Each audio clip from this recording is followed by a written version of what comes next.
जय भीम साथियों, एक मुलाकात आदरणीय श्री जैन कंसोटे जी, अपर मुख्य सचिव मध्य प्रदेश शासन एवं प्रांताध्यक्ष मध्य प्रदेश अजाक्स इंदौर प्रवास पर अजाक्स के शिष्टमंडल ने मुलाकात की। देखिए मेरे साथ। वर्तमान कोरोना संकट की महामारी में आज आप यहाँ पर इंदौर में प्रवास पे हैं और भोपाल से लेकर उज्जैन और इंदौर में आपको क्या देखने को मिला कि जो कोरोना महामारी का जो एक दौर चल रहा है, कैसा महसूस करते हैं? देखिए, निश्चित ये संकट तो है और ये मैंने महसूस किया है कि शुरू में जो लोगों को डर था, डर कम हुआ है और मुझे लगता है कि अब 70-80% लोग मास्क भी लगाना उन्होंने शुरू किया है। भीड़ भाड़ में भी वो नहीं जा रहे हैं और कुछ तो मजबूरियाँ भी है कि सरकार की रोक लगी हुई है। मुझे लगता है कि ये लोगों को समझ में आने लग गया है कि कोरोना से कैसे बचना है। निश्चित ही इससे समाज और देश बहुत प्रभावित हुआ है। सामाजिक फंक्शन है वो नहीं हो पा रहे हैं, दूसरी जो आर्थिक गतिविधियां हैं वो नहीं हो पा रही हैं। तो मुझे लगता है कि जो सबसे बड़ा जो नुकसान हुआ है वो गरीबों को हुआ है। जो हमारे दिहाड़ी मजदूर हैं, सब्जी बेचने वाला है, दूसरे ठेले लगाने वाला है, अंडे का ठेला लगाने वाला है, उनको सबसे ज़्यादा नुकसान हुआ है। लेकिन अब उम्मीद है कि ये जो है माहौल है अब छंट रहा है और ये उम्मीद है कि सामान्य दिन अब आएंगे। तो ये जो महामारी है उसके बारे में अजाक्स के जो पदाधिकारी हैं जो आपके पूरे मध्य प्रदेश में लीड करते हैं, उनके बारे में आपके क्या निर्देश है, क्या आप उनसे अपेक्षा करते हैं? देखिए, मेरा ये सोचना है कि जो निर्देश ICMR देता है, राज्य सरकार देती है, राज्य सरकार देती है, उसका पालन करना चाहिए। लेकिन जो अनुसूचित जाति जनजाति अधिकारी कर्मचारी जो संघ है, निश्चित ही उन लोगों का संघ है जो SC/ST के लोग हैं जो नौकरियों में आ गए हैं और निश्चित ही जब हम लोग उस समाज से आते हैं जो काफ़ी कमज़ोर हैं तो जो अजाक्स के साथी है उनकी भूमिका बढ़ जाती है। भूमिका इसलिए बढ़ जाती है कि जैसे उदाहरण के लिए हम जो फिजिकल डिस्टेंसिंग की बात करते हैं, लेकिन जो हमारे जो कई बस्तियां हैं, झुग्गी हैं, गांव की बस्तियां हैं, वो इतनी कॉम्पैक्ट होती है, छोटे छोटे घर होते हैं कि उनके लिए बहुत मुश्किल होता है कि वो कैसे जो फिजिकल डिस्टेंसिंग है उसको वो बनाएं, कैसे सोशल डिस्टेंसिंग बनाएं। ऐसे में जो अजाक्स के साथी उनकी जिम्मेदारी बढ़ जाती है।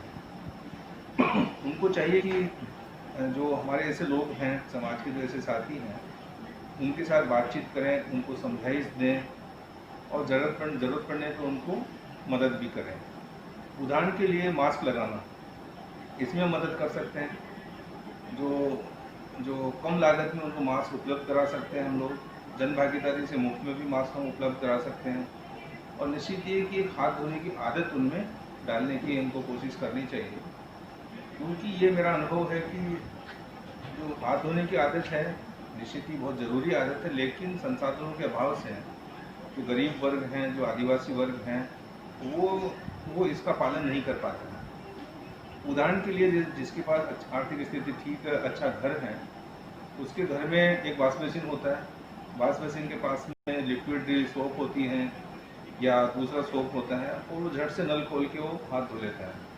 लेकिन अगर हम कल्पना करें जो हमारा आदिवासी भाई है या जो झुग्गी में जो हमारा भाई रहता है, उसके पास वॉश बेसिन नहीं है, उसके पास पानी की टंकी नहीं है, उसके पास तो 2 मटके हैं, वो भी बहुत बड़ी चीज़ होती है।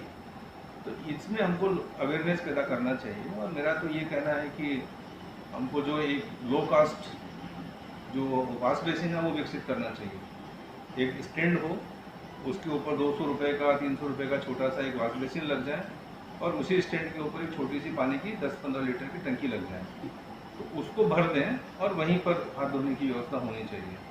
तो ये छोटे छोटे इनोवेशन करने में हमारे जो अजाक्स के साथी हैं उनको मदद करनी चाहिए।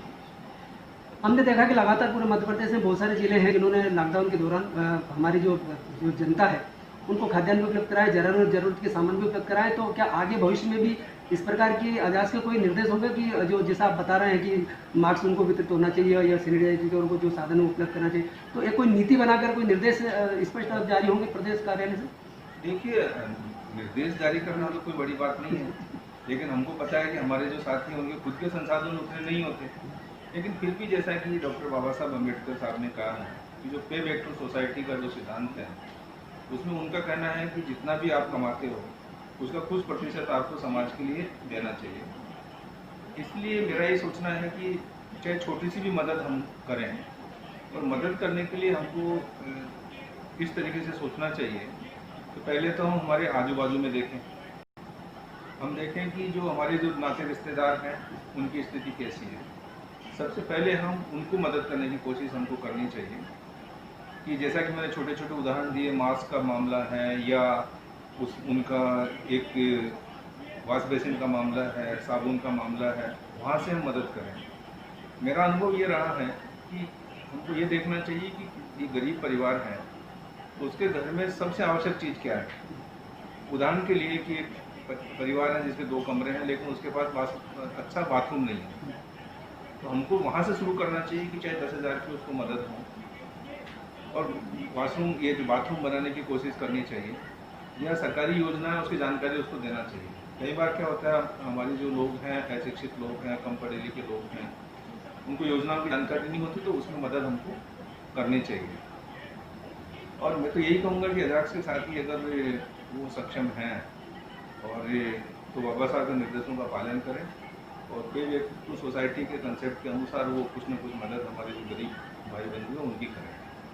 बहुत बहुत धन्यवाद सर, आपके नेतृत्व में पूरे मध्य प्रदेश अजाक्स जो है काफ़ी उन्नति और शिखर पे है और आपके निर्देशों का पालन समस्त जिलाध्यक्ष भी करते हैं, समस्त पदाधिकारी करते हैं और ये देखने में आया कि हमारे वर्गों के प्रति जो है अजाक्स के माध्यम से बहुत अवेयरनेस के काम चल रहे हैं और आपके द्वारा जो भावना व्यक्त की गई है आगे भविष्य में भी हमारे वर्गों के साथ में अच्छा सा नया होगा, उनको साधन सुविधा उपलब्ध कराने के प्रयास किए जाएंगे।